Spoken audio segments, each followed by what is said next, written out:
भक्तों, आज का ये वीडियो है, अगर आप ब्रह्मा मुहूर्त में उठकर इन 3 शक्तिशाली शब्दों का जाप करते हैं तो बहुत ही चमत्कारी प्रभाव देखने को मिलता है। 3 बजे से लेकर लगभग 6 बजे तक का ये पहर होता है।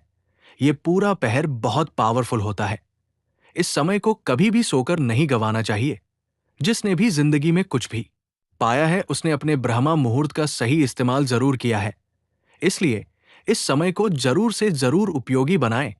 इस समय में आप सो नहीं सकते। अगर आप सोते हैं तो पक्का आप बहुत कुछ खोते हैं।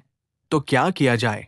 ब्रह्मा मुहूर्त में उठकर ये 3 शक्तिशाली शब्द, छोटा सा रूटीन, 2-4 बातें, ज्यादा नहीं कह रहा हूं, बहुत छोटी छोटी बातें एक बार अध्ययन किया था, एक बार फिर सुन लीजिए।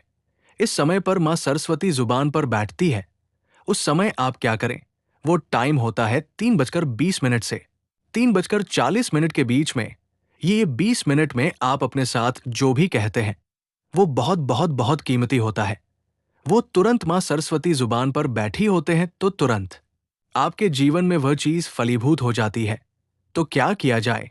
वो भी और इन्हीं शक्तिशाली शब्द आपके जीवन में पक्का मैं कहता हूं बहुत कुछ कर सकते हैं। बहुत लोगों को मेहनत करने के बाद भी जो चीजें प्राप्त नहीं होती, जब कहते बहुत मेहनत करते हैं लेकिन वो चीजें नहीं मिलती सुखे से, मेन के नहीं मिलता अच्छी जॉब, नहीं मिलती, पैसे की कमी है, सुख की कमी है, चीजों का फ्लो नहीं बनता, जीवन में सफलता नहीं मिलती, तो इसके कारण कहीं ना कहीं जानना चाहिए कि उनके अंदर कोई रुकावट या अवरोध है। उनके जीवन में, उनके कर्मों में, उनके माइंड में कुछ ब्लॉकेज है।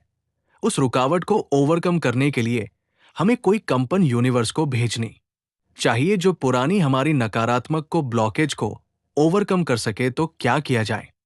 जो मेरे मन को भी बदल दे और यूनिवर्स को भी बदल दे। क्या ऐसा किया जाए? ब्रह्मा मुहूर्त का समय उसी चीज को सक्रिय करने का सबसे खूबसूरत समय। तो पहली बात तो याद रखिए, आपको अपने विचारों को पॉजिटिव कैसे बनाना है, ये मैं वह बताने जा रहा हूं। इसमें सारी बातें शामिल है, केवल एक ही लाइन से नहीं होता, बात को समझिए।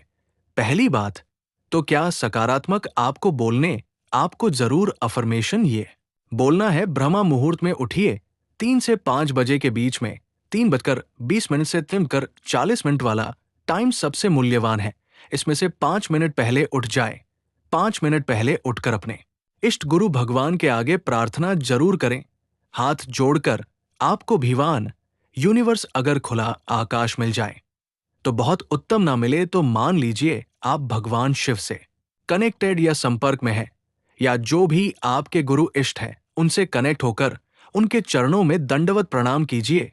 11 बार दंडवत प्रणाम करना कि हे प्रभु, मेरा वंदन स्वीकार करें और मेरी पुरानी गलतियों के लिए मुझे क्षमा करें। मेरी पुरानी गलतियों के लिए मुझे क्षमा करें और अब मेरे जीवन में सही राह दिखाइए।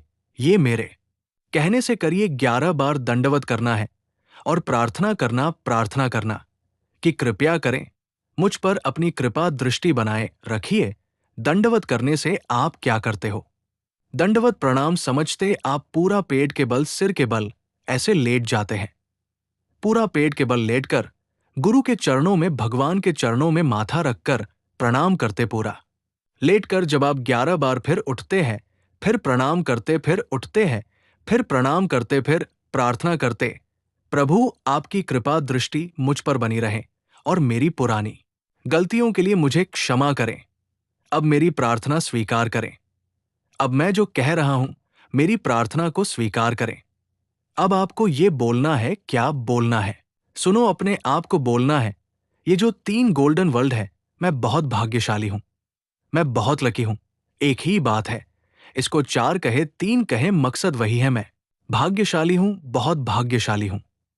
ये भाग्यशाली का मतलब, क्या आपने यूनिवर्स को एक वाइब्रेशन दी कि मेरे भाग्य में अगर कुछ नकारात्मक भी है तो वो अभी सुधर जाए। मैं पॉजिटिव वाइब्रेशन भेज रहा हूं उसे ठीक करने के लिए। आई एम वेरी लकी, मैं बहुत भाग्यशाली हूं। इस बात को आप 21 बार बोलिए।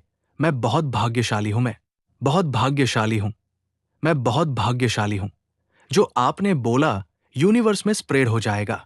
इसकी वाइब्रेशन तो आपके भाग्य में जो भी उल्टा सीधा भी चल रहा होगा, जो नकारात्मक भी चल रहा होगा, वो डेफिनेटली पॉजिटिव होना शुरू हो जाएगा। इससे पहले आप माफी मांग चुके हो अपनी पुरानी गलतियों के लिए, अपने पुराने नकारात्मक विचारों के लिए, उन सब के लिए आप परमात्मा को माफी मांग चुके हो। उसके बाद ये चीज आपके लिए डेफिनेटली काम करेगी। आप इसके अलावा कोई विश डालना चाहे तो वह भी डाल सकते।